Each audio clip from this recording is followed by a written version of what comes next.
de restauração. Eu tenho vivido alguns processos também desse tempo de restauração para a minha vida. Tenho acompanhado e visto que alguns irmãos e irmãs e algumas famílias também estão dentro dessa palavra, porque Jesus fala em Isaías que a palavra que sai da boca dele não vai voltar para ele vazia, mas vai cumprir o propósito e o desígnio do coração de Deus. Amém? Amém. Louvado seja Deus. Acharam? Provérbios 19, 21. Hoje a gente vai aprender um pouquinho sobre a restauração do propósito. Eu vou ler na NVI o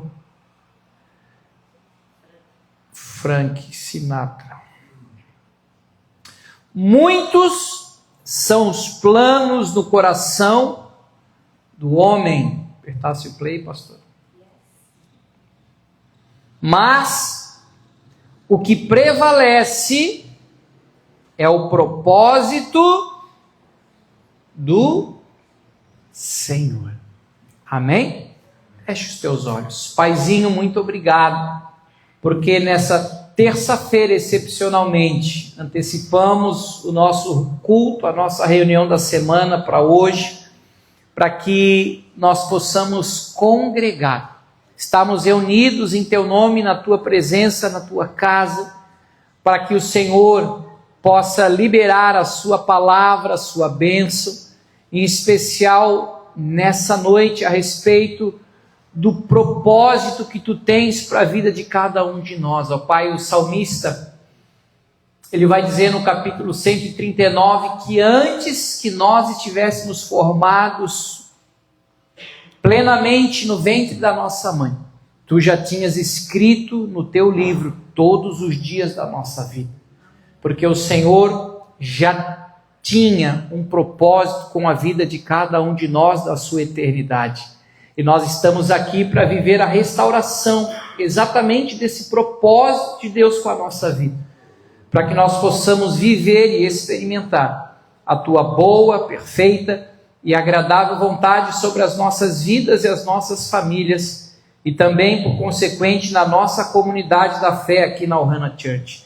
Assim oramos, agradecidos em nome de Jesus. Amém, Senhor. Amém, queridos? Propósito. O que vocês entendem por propósito? Silvana, você que é uma mulher de leitura, uma mulher que estuda, o que você entende por propósito? Algo que se almeja, um objetivo. Muito bem. Que mais? Tudo coopera para o bem daqueles que amam a Deus e vivem segundo o seu propósito. E me dá a Cristo. Olha aí, Romanos 8, 28. Que mais?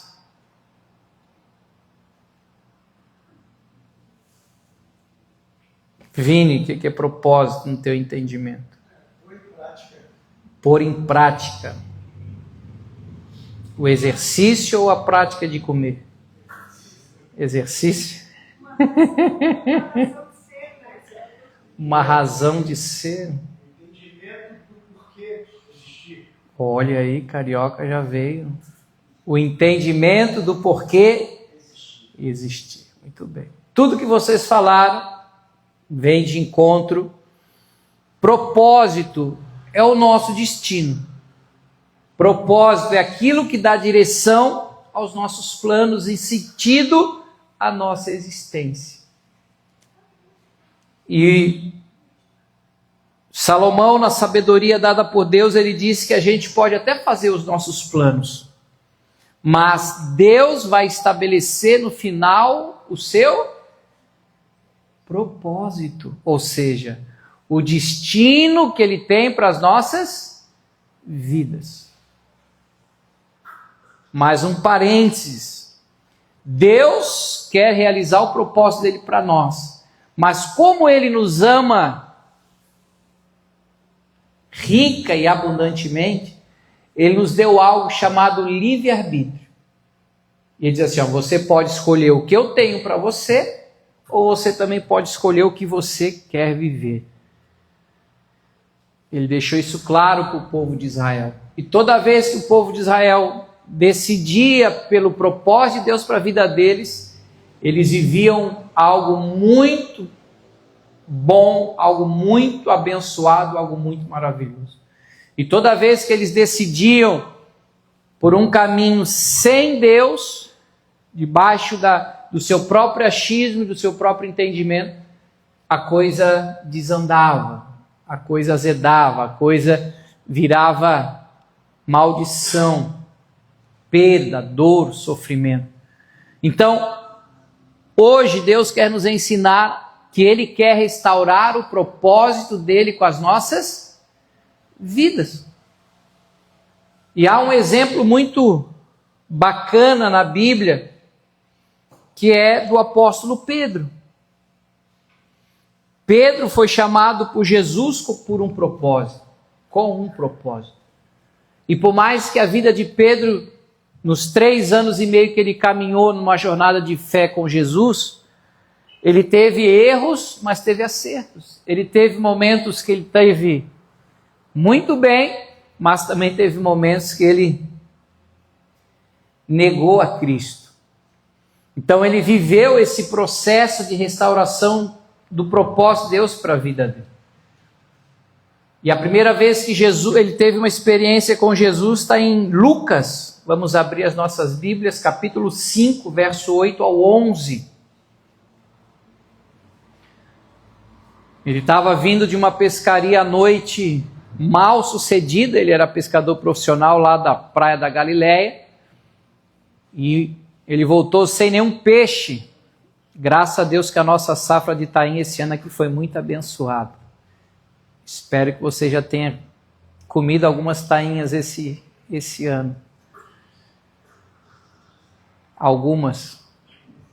Coisa boa. A gente se alegra ver, né, que eles arrastam aquelas redes cheias de peixe. Agora imagina você pescar uma noite inteira e não pegar nada. Aconteceu com Pedro. E aí ele estava na praia lavando as redes e Jesus estava na praia ensinando o povo. E propositalmente, já num propósito, Jesus pede emprestado o barco dele para que Jesus pudesse entrar e ensinar o povo ali na beira da praia. E depois que Jesus ensina o povo, ele fala: Pedro, pega a tua rede, bota no barco de novo, vai um pouquinho mais fundo. E joga a rede lá em alto mar, em águas mais profundas. Falei: pô, mas já pesquei, não peguei nada, mas sobre a tua palavra eu vou. Mesmo contrariado, ele foi, jogou as redes.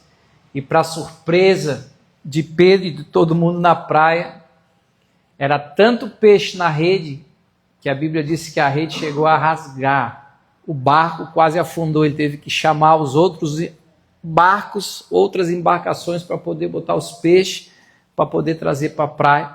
E aí quando ele chega na praia, ele fica apavorado, ele dobra o joelho diante de Jesus e falou: pelo amor de Deus, Senhor, se afasta de mim porque eu sou pecador. E o Senhor, isso aqui é milagre. Eu pesquei a noite toda aqui nesse mar, não peguei nada, e agora o Senhor manda eu jogar a rede e vem tudo isso aqui de peixe, o Senhor está maluco. E aí o que diz aqui, ó, Lucas 5, 8.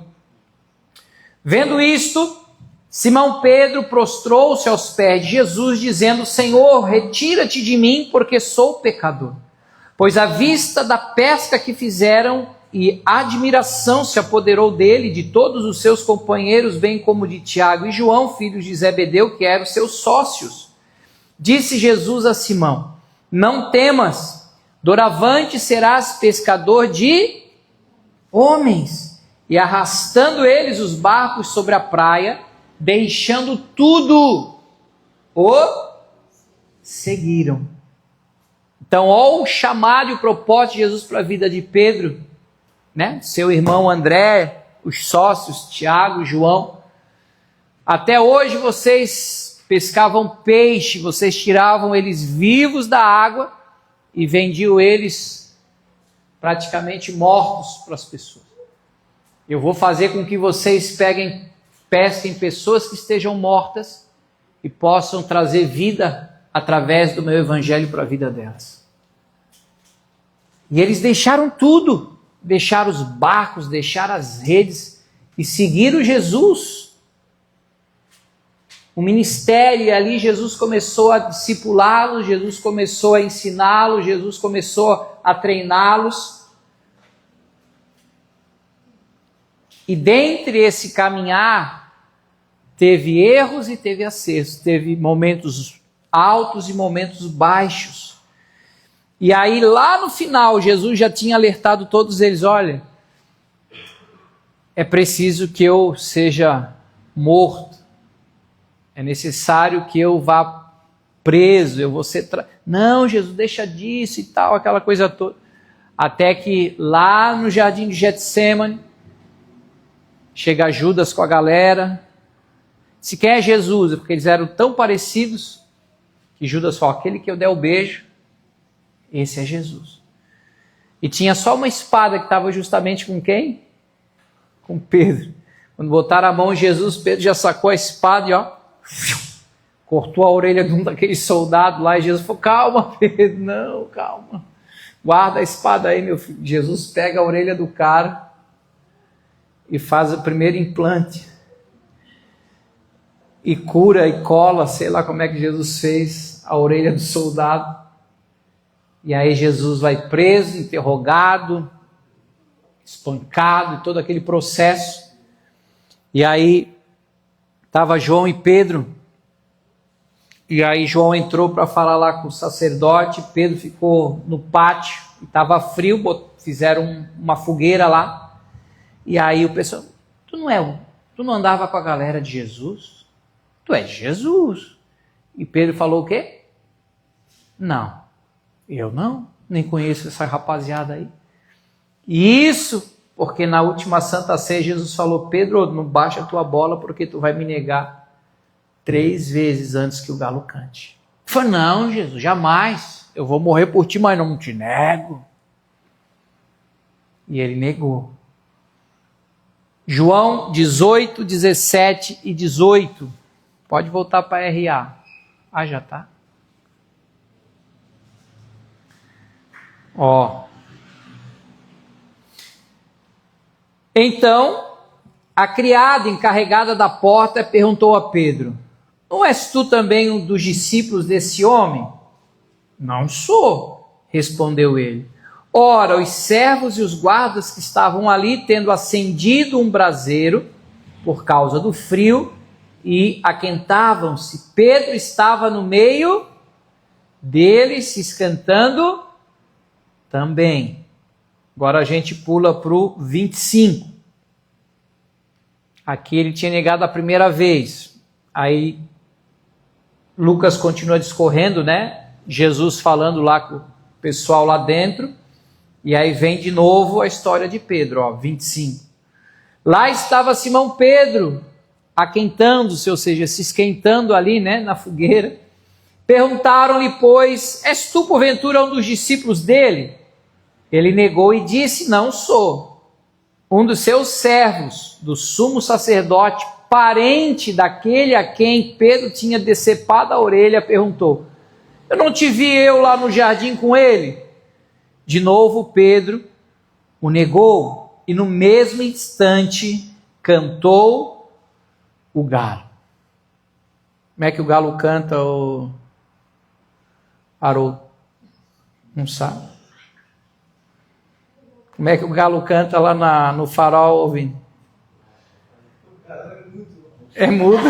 Nunca vi galo mudo. Como é que o galo faz, ô Miquel?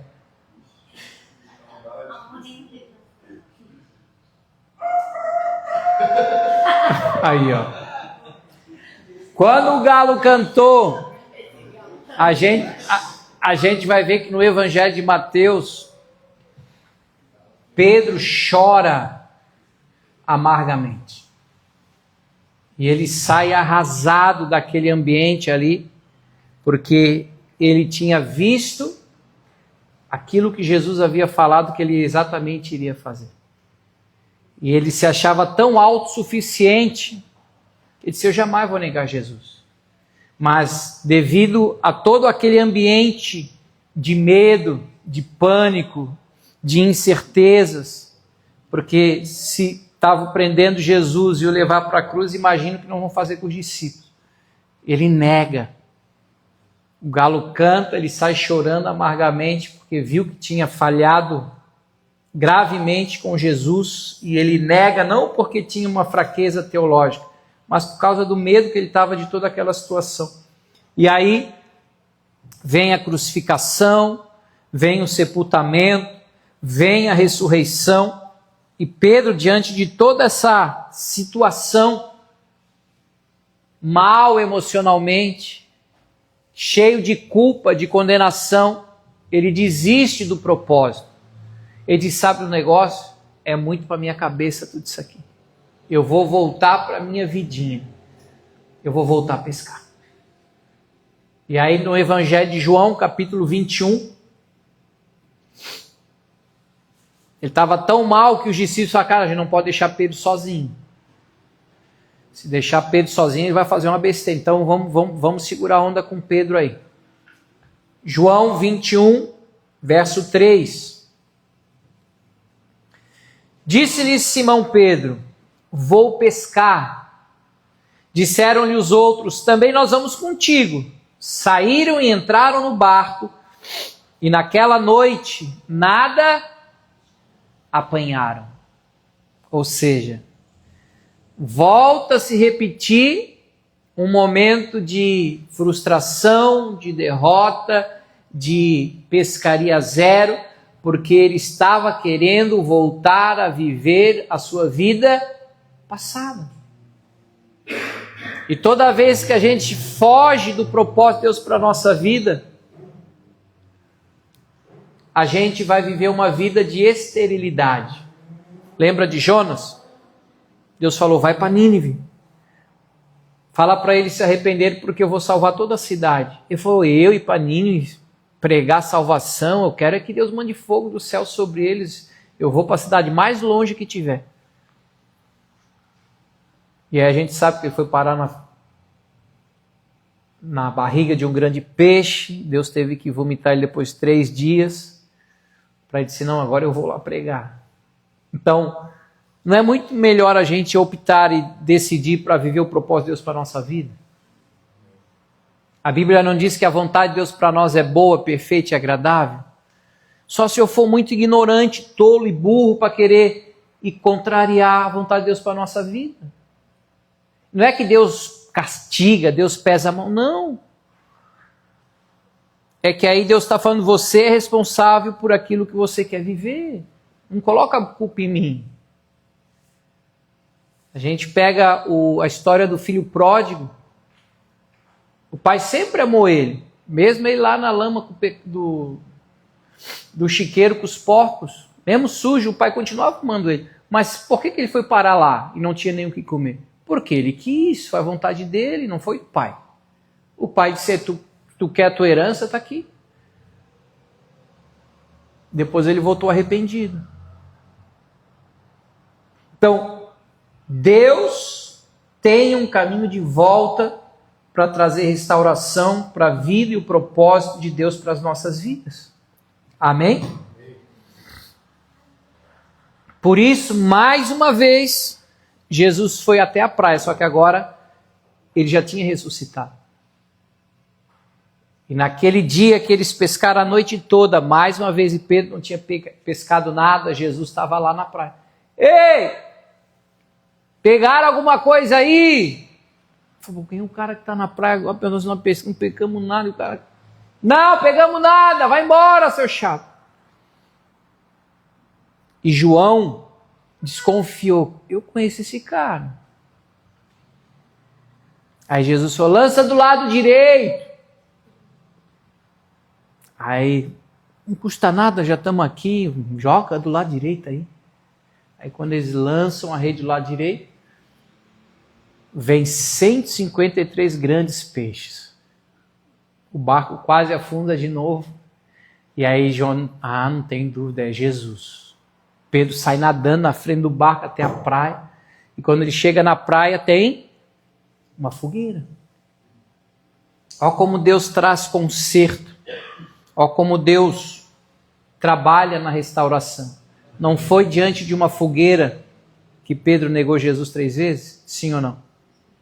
Então Deus traz um cenário semelhante, porque as duas únicas vezes que a palavra braseiro aparece em toda a Bíblia, com esse significado aqui, é quando Pedro nega Jesus e quando Jesus vai perguntar para ele na praia se ele amava Jesus ainda. As 3 vezes.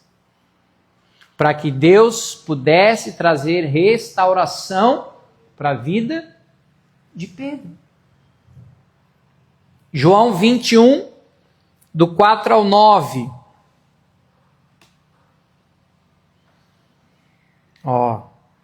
Mas ao clarear da madrugada, estava Jesus na praia, todavia os discípulos não reconheceram que era ele.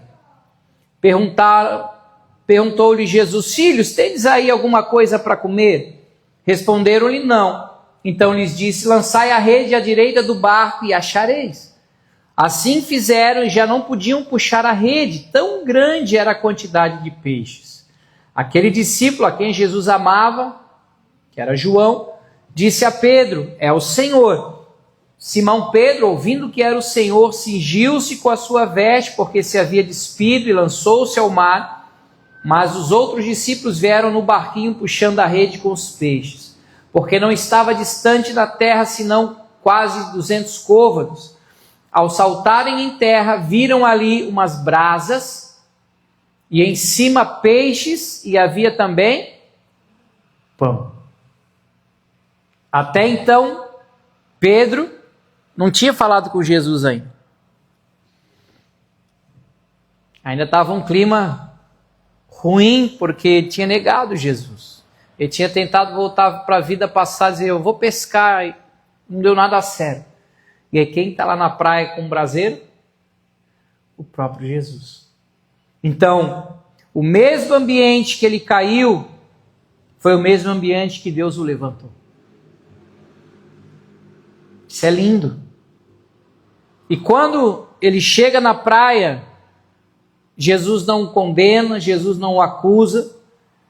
Jesus traz para ele primeiro um café da manhã. Porque eles chegam com peixe, mas o texto vai dizer que na brasa já tinha pão e peixe. Versículo 12. Disse-lhe Jesus: vinde, comei.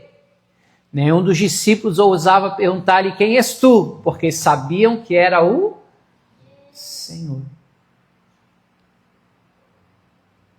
Então olha como Jesus tratava com os seus. Ele não apontou o dedo: e aí, Pedrão?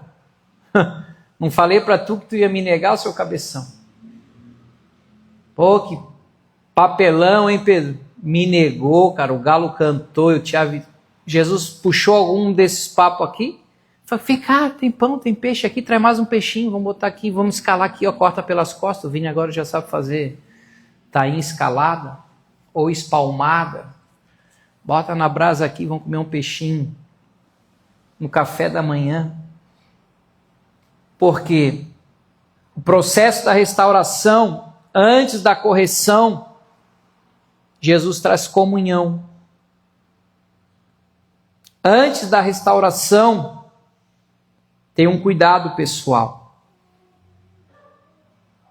E Deus é tão maravilhoso que aqui a gente aprende que Jesus não restaura apenas a função, mas Jesus restaura o relacionamento. E muitas vezes as pessoas são tratadas na igreja apenas pelo cargo e pela função que ela exerce dentro de uma igreja. Mas Deus não trata a gente com função ou cargo dentro de uma igreja. Ele trata a gente como filhos. Amém? Amém. Se lá em João capítulo 18, Pedro estava se aquecendo com os inimigos, aqui em João 21, Pedro está sentado com Jesus diante do braseiro, ressuscitado. Então, consequentemente, houve restauração sobre a vida de Pedro. O fogo pode até ser parecido, mas a companhia era diferente. Pergunta para o teu irmãozinho aí, em qual braseiro tu está sentando? Qual companhia você tem estado?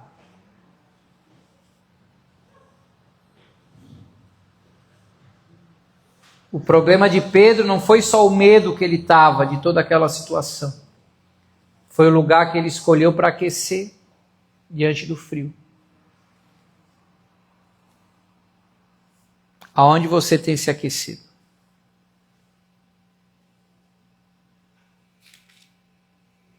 Teve uma hora que a Gia e o Haroldo saíram, acho que eles foram pegar o filho dele, não sei onde é que eles foram, que isso foi quando eles voltaram. Nossa, pastor, lá frio, tá 12 graus, uma chuvarada. Eu falei, sério, tá tudo isso? Porque aqui dentro estava tão quentinho, tão gostoso. Tinha até uma fumaça, eu achei até que eu estava no tabernáculo do Moisés, lá na churrasqueira. Quase que eu cantei aquela, no Santo dos Santos, a fumaça. Cada chuva, eu acho que a churrasqueira não liberou a fumaça do frango, a fumaça, cheguei em casa todo defumado. Mas quentinho, não sabia que estava tão ruim lá fora, porque aqui dentro Jesus estava presente. Aí daqui a pouco a gente chamou os irmãos para dar o testemunho, para contar um pouquinho da história deles aqui na Ohana. Cara, e foi. Aquilo foi aquecendo o coração, foi ficando bom. Por quê? Porque é o braseiro certo. É o braseiro onde Jesus está. Amém? É na presença dele que o nosso coração vai ser aquecido. Porque no primeiro braseiro tinha frio, medo, opressão e negação. Mas no segundo braseiro, que é onde Jesus estava presente, tinha o quê? Pão, peixe, presença de Jesus e restauração. Qual braseiro você está? O inverno está começando. Aonde você vai buscar se aquecer nesse inverno?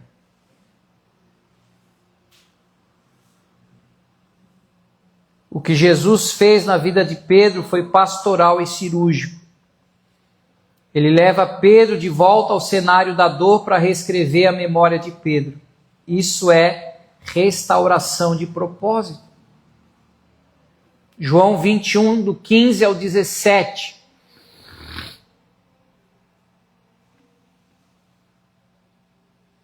Depois de terem comido, Pedrão já encheu a barriguinha, estava todo mundo legal.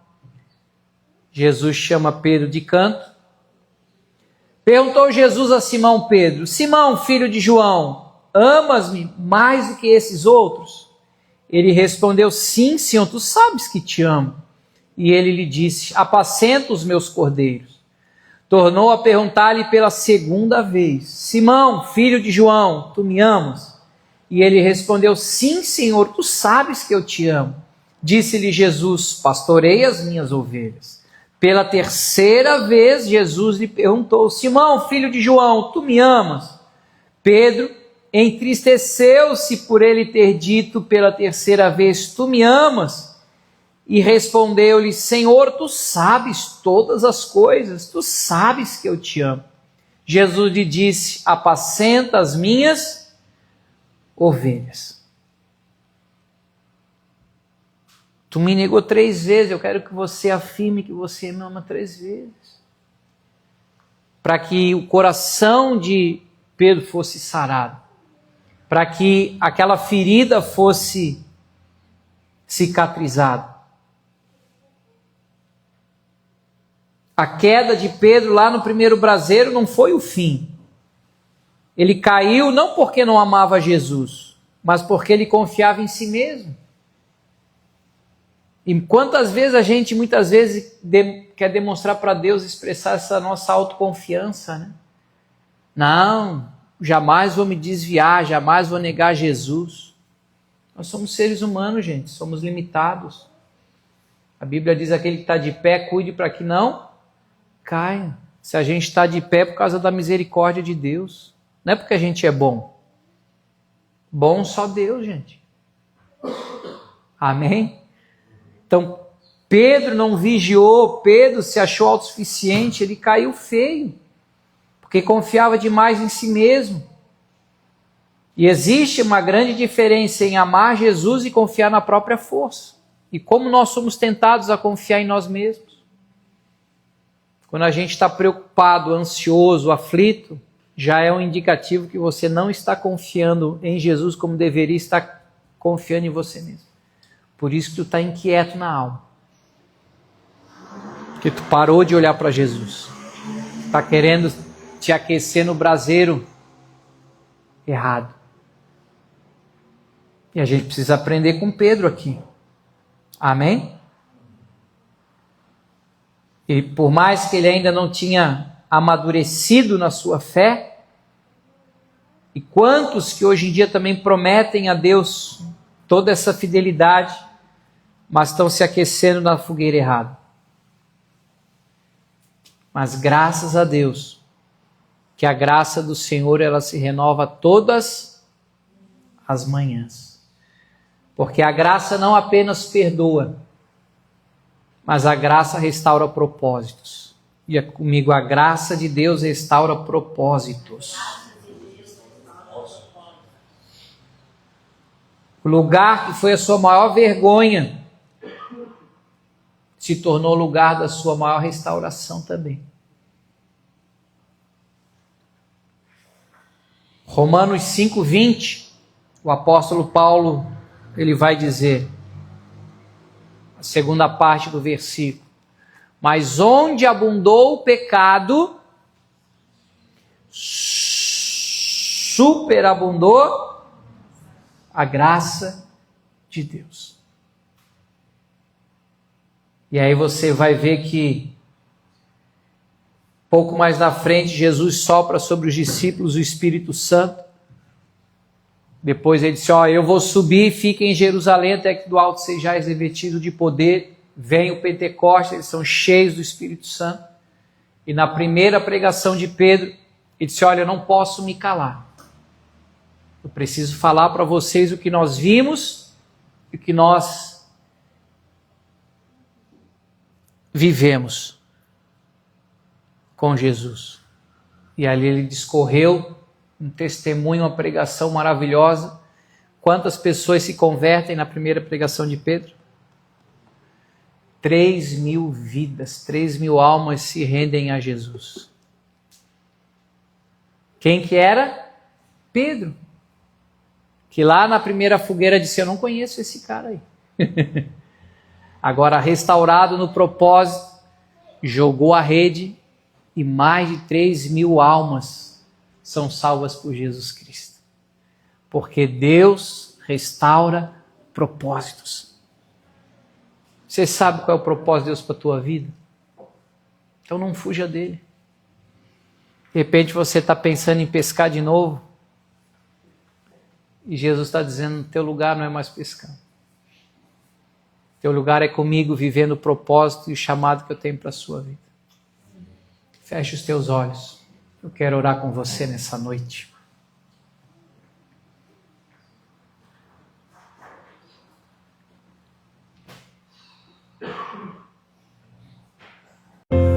Oh, how he loves us so. He sent his son to save our soul. Eternal life, in him we find a love so